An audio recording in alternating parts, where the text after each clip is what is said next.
semuanya, gimana kabarnya hari ini? Semoga tetap dalam keadaan baik ya dalam pandemi sekarang ini. Semoga kita semua dalam keadaan sehat-sehat. Pelajaran kedua ini melalui daring, semoga dapat tersampaikan dengan baik. Oke, sebelumnya tadi Ibu sudah kirimkan link untuk daftar hadir, tolong diisi ya untuk daftar hadirnya. Jadi untuk materi kita menggunakan buku ini. Kalian nanti bisa ambil bukunya di sekolah, tapi nanti untuk penjadwalannya nanti dijadwalkan untuk pengambilannya ya. Oke, jadi materi kedua kita kali ini itu mengenai strategi pembayaran dan alat pembayaran. Ada yang tahu apa itu strategi pembayaran dan alat pembayaran? Sistem pembayaran ini terjadi kepada kehidupan kita sehari-hari. Karena setiap hari kita selalu melakukan transaksi. Contohnya seperti membeli kebutuhan sehari-hari, membeli barang yang dibutuhkan, membayar tagihan dan lain-lain. Jadi sistem pembayaran ini pemindahan dana dari satu pihak ke pihak lainnya. Intinya sistem pembayaran berhubungan dengan proses pembayaran akan sesuatu. Kira-kira dalam proses pembayaran ini kalian menggunakan cara apa? Tunai, transfer, kredit? Iya. Jadi ini ada dua metode ya, metode tunai dan metode non tunai. Metode tunai ini sering kita gunakan dalam kehidupan sehari-hari. Sistem pembayaran tunai sudah dilakukan sejak pertama kali ditemukannya uang sebagai alat pembayaran tunai. Sistem pembayaran tunai ini dilakukan antara kedua belah pihak, baik individu, kelompok, lembaga maupun negara. Untuk sistem tunai ini kalian pasti sudah paham ya, karena setiap hari kalian melakukannya. Yang kedua itu ada non tunai. Sistem pembayaran non tunai ini melibatkan perantara agar dana tersebut dapat tersampaikan dari pihak pengirim kepada pihak penerima. Lembaga perantara ini disebut dengan bank. Jadi bank cukup mengirimkan dana dari satu rekening ke rekening yang lainnya. Tapi beda lagi jika nasabah ini berbeda bank. Jika nasabah ini berbeda bank, itu dibutuhkan lembaga yang namanya bank clearing. Seiring berkembangnya zaman, metode non-tunai ini telah berkembang. Setiap perusahaan atau institusi sudah melakukan banyak keunggulan-keunggulan dalam sistem pembayaran non-tunai ini. Karena itu, metode ini disukai oleh banyak orang karena lebih praktis, lebih mudah digunakan dimanapun dan kapanpun. Setiap metode pembayaran memiliki keunggulannya masing-masing dan disesuaikan dengan kebutuhannya masing-masing. Terlebih lagi dalam kondisi kita seperti ini, kita tidak boleh berkontak langsung dengan seseorang, tidak boleh bersentuhan tangan, maka metode non tunai ini lebih banyak digunakan dan lebih praktis digunakan dalam hari-hari seperti ini. Untuk sistem pembayaran kalian semua sudah paham. Selanjutnya itu ada alat pembayaran. Alat pembayaran ada non tunai dan tunai. Alat pembayaran uang tunai berupa uang kartal masih sering digunakan dalam kehidupan sehari-hari yang tentunya nilainya sedikit kecil. Dalam berkembangnya zaman, mungkin uang kartal lebih sedikit digunakan dibanding dengan uang giral. Uang kartal itu berupa uang kertas dan uang logam. Kalau uang giral itu berupa cek, giro, dan uang elektronik seperti itu. Yang kedua ada alat pembayaran non tunai. Alat pembayaran tunai ini tadi yang seperti Ibu bilang itu uang giral. Jadi uang giral seperti cek, giro, dan yang lainnya. Alat pembayaran non tunai sudah berkembang dan semakin lazim digunakan oleh masyarakat seperti saat ini.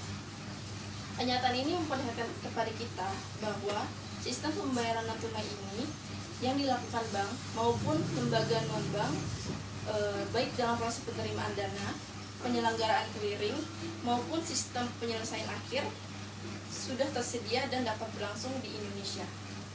Transaksi pembayaran tunai dengan nilai yang besar diselenggarakan oleh Bank Indonesia melalui sistem real-time gross settlement dan sistem clearing. Real-time gross settlement ini di mana rekening peserta dapat debit atau dikredit berapa kali dalam satu hari sesuai dengan perintah pembayaran dan penerimaan pembayaran. Mungkin untuk sistem pembayaran dan alat pembayaran Ibu jelaskan segini saja. Nanti selanjutnya akan lebih lengkap lagi oleh Ibu Askalia dan Ibu Anifa. Untuk Ibu Askalia dan Ibu Anifa saya persilahkan. Atas waktunya. Dan anak-anak, untuk menyingkat waktu, kita langsung saja lihat videonya.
Untuk informasi tambahan tentang pertukaran uang di Indonesia atau evolusi pertukaran uang di Indonesia, yaitu dari barter.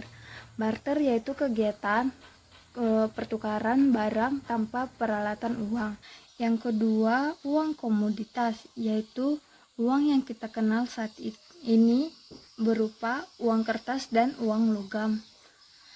Yang ketiga, uang fiat, yaitu uang yang nilainya berasal dari regulasi atau hukum pemerintah. Misalnya harga emas saat ini. Biasanya uang fiat digunakan untuk investasi dan lain sebagainya. Yang terakhir ada e-money, yaitu uang elektronik yang biasa kita gunakan saat ini, baik berupa aplikasi ataupun kartu yang dikeluarkan oleh bank. Misalnya Bank BCA mengeluarkan BCA Flash, atau Mandiri mengeluarkan e-tol dan e-cash. Ada juga aplikasi yaitu Doku, Sakuku, dan lain sebagainya. Baik, jika ada pertanyaan seputaran sistem pembayaran dan alat pembayaran, Ibu persilahkan.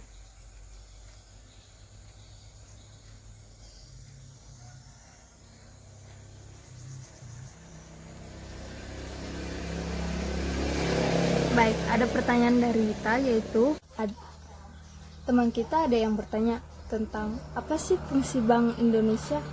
Nah, fungsi Bank Indonesia itu sendiri yaitu untuk mengeluarkan dan mengedarkan uang rupiah dan dapat mencabut, menarik kembali, dan memusnahkan uang tersebut dari peredaran. Udah cukup mengerti? Baik, ada pertanyaan lagi?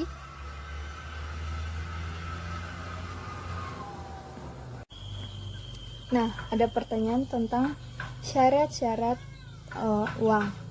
Sebenarnya syarat-syarat uang sudah dijelaskan di video sebelumnya. tetapi Ibu akan memperjelas lebih rinci lagi, yaitu yang pertama, tahan lama, yang kedua, dapat diterima secara umum, yang ketiga, dapat ditukar ke unit yang lebih kecil. Misalnya, uang harga 100 nominalnya dapat ditukar ke nominal terendah, misalnya 50 ke 20 dan selanjutnya dan sebagainya. Yang keempat yaitu relatif, nilainya relatif sama. Yang kelima, jumlahnya relatif sedikit. Yang keenam, tidak dapat diduplikat. Nah, sekarang siapa yang tahu tentang kenapa uang yang kita gunakan harus tahan lama dan tidak boleh diduplikat? Jawabannya yaitu agar uang yang dikeluarkan dan diedarkan memiliki ciri-ciri dan unsur pengaman yang mudah dikenali oleh masyarakat itu sendiri. Jika ada yang bertanya tentang apa itu uang kartal dan apa pula itu uang giro, nah sekarang Ibu akan kasih tahu.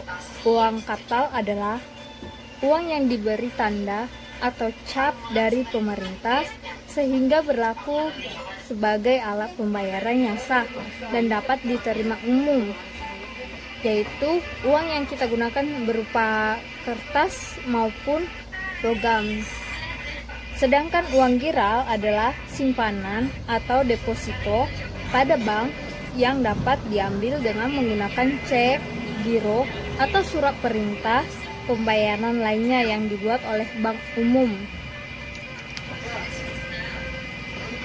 Sudah mengerti? Baik.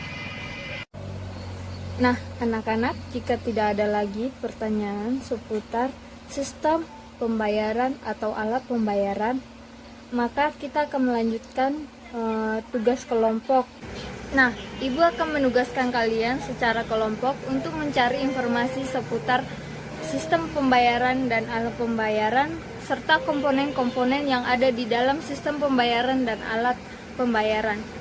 Nanti 15 menit lagi kita akan memberikan presentasi secara per kelompok dari kelompok 1 sampai ke kelompok berikutnya. Assalamualaikum warahmatullahi wabarakatuh. Kembali lagi bersama Ibu hari ini. Bagaimana kabarnya anak-anak? Apakah semua sehat? Lalu apakah ada yang tidak ikut Zoom hari ini? Ibu nanti akan absennya setelah mata pelajaran ini selesai ya. Oh iya, minggu lalu Ibu Anifah telah membuat kelompok. Satu kelompok itu terdiri dari 9 atau 10 orang. Nah, hari ini Ibu sudah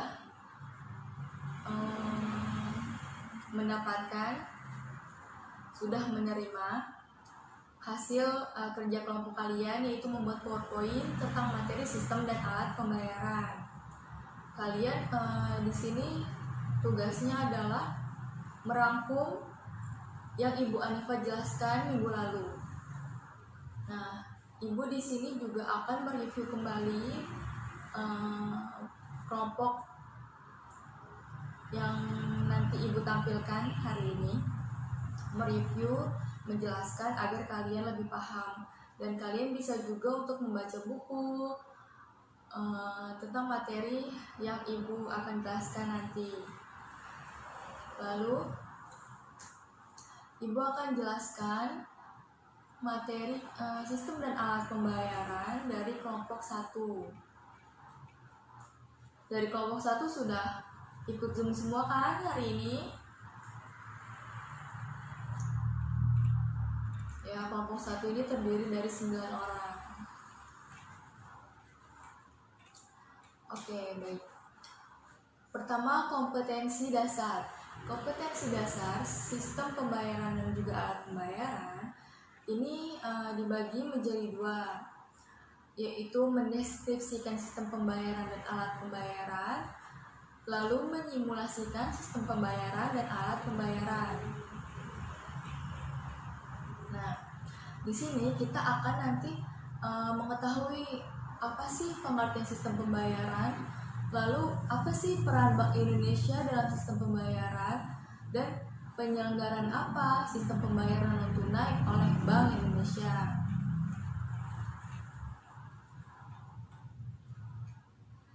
Sistem pembayaran yaitu suatu sistem yang mencakup seperangkat aturan, lembaga, dan mekanisme yang digunakan untuk melaksanakan pemindahan dana guna memenuhi suatu kewajiban yang timbul dari suatu kegiatan ekonomi.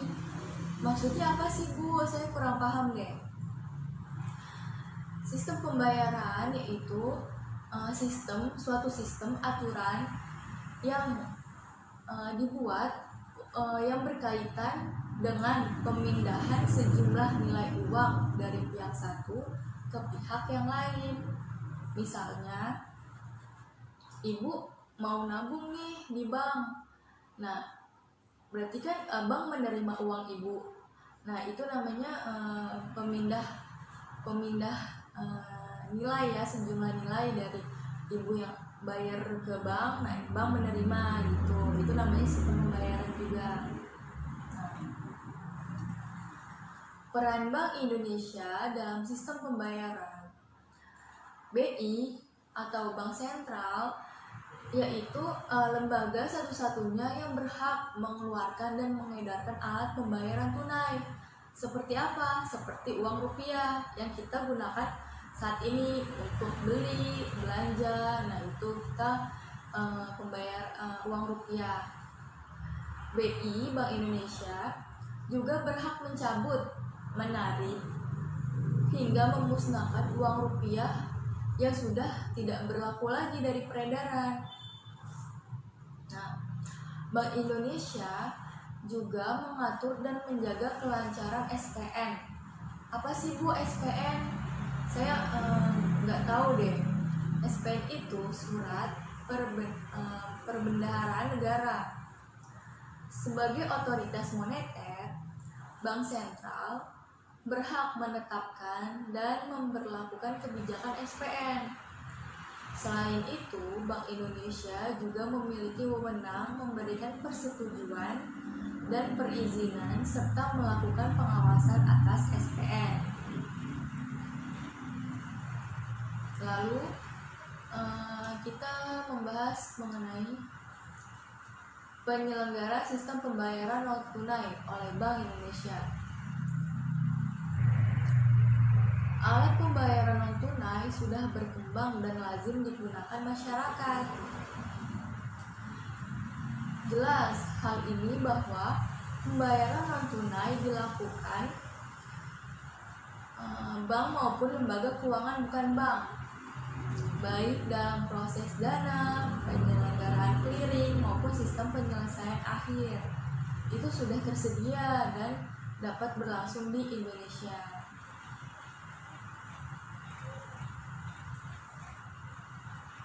Nah, kita membahas sekarang uang.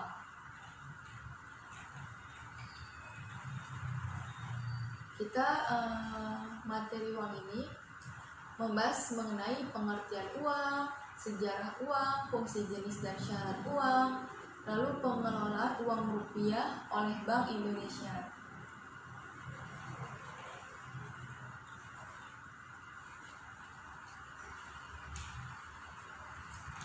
Sejarah uang.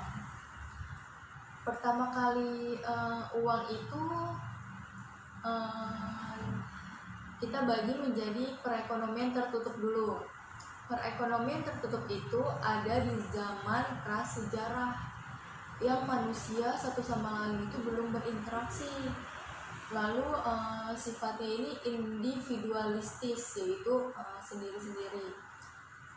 Lalu hidup ini hanya untuk makan. Nah, yang kedua yaitu ada sistem barter. Nah, di sistem barter ini, manusia itu sudah mulai berinteraksi. Lalu pertukaran barang dengan barang, dan pasti kalau udah pertukaran barang dengan barang, mereka sama-sama butuh dong. Tuh. Nah, sekarang kita membahas uang kartal. Uang kartal ini yaitu uang kertas, uang 100.000, 20.000, 50.000, dan juga uang logam 500, 200, 100. Lalu ada juga uang giral. Uang giral berbentuk rekening di bank seperti cek, giro, ataupun telegraphic transfer. Nah, sekarang fungsi uang. Fungsi uang sebagai apa sih, Bu? Ada yang tahu fungsi uang sebagai apa? Sebagai alat tukar, ya betul. Lalu sebagai alat satuan hitung. Terus standar atau ukuran pembayaran. Terus apalagi ya? Alat penyimpan kekayaan. Lalu alat pengalih nilai atau kekayaan. Nah, jenis-jenis uang. Jenis-jenis uang ini itu dibagi menjadi ada 3. Jenis uang berdasarkan bahannya, jenis uang berdasarkan lembaga pembuatannya, dan juga jenis berdasarkan negara yang mengeluarkan. Berdasarkan bahannya apa aja sih? Ada uang logam dan juga uang kertas.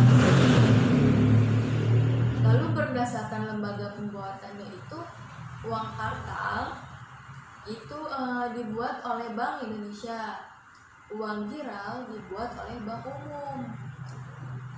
Berdasarkan negara yang mengeluarkan, yaitu uang dalam negeri dan juga uang luar negeri. Contoh uang luar negeri apa, Bu? Yaitu valuta asing.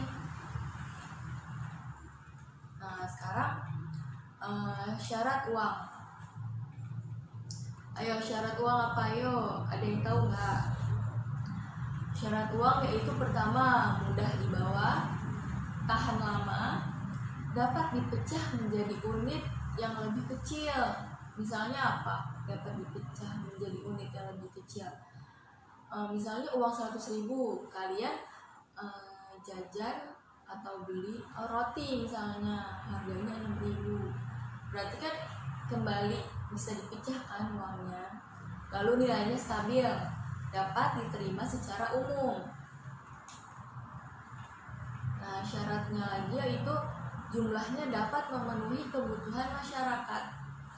Syarat psikologisnya bahwa uang harus bisa memuaskan keinginan orang yang memilikinya. Bila kita punya uang, kita bisa saja membeli barang, sepatu, sendal, baju, apapun yang kita mau kita bisa beli.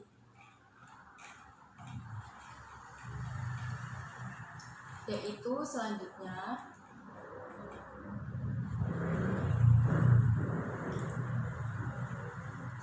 yaitu unsur pengaman uang rupiah. Oke. Agar uang sulit dipalsukan, perlu ada unsur pengamannya. Ada 2 bentuk unsur pengaman pada uang kertas. Ini tuh berarti pertama, unsur pengaman terbuka. Apa tuh, Bu, unsur pengaman terbuka? Pendeteksian unsur pengaman tersebut dapat dilakukan dengan mata telanjang.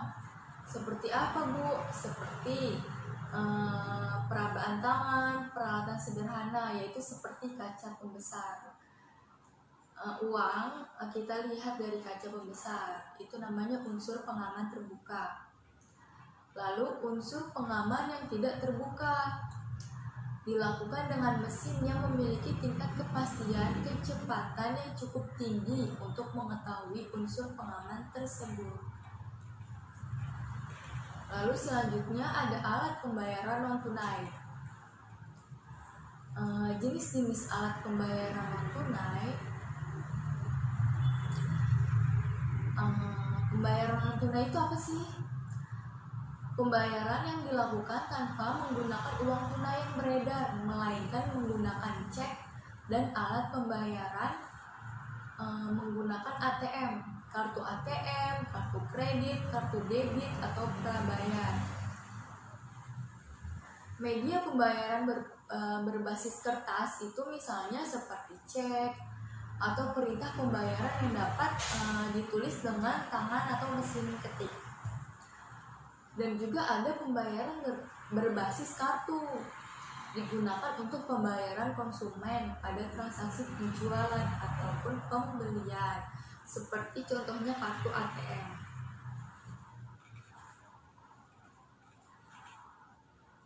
Oke, baik. Cukup sekian review dari Ibu untuk kelompok 1. Apakah ada yang kurang jelas ataukah ada yang belum paham? Silahkan. Nanti kalian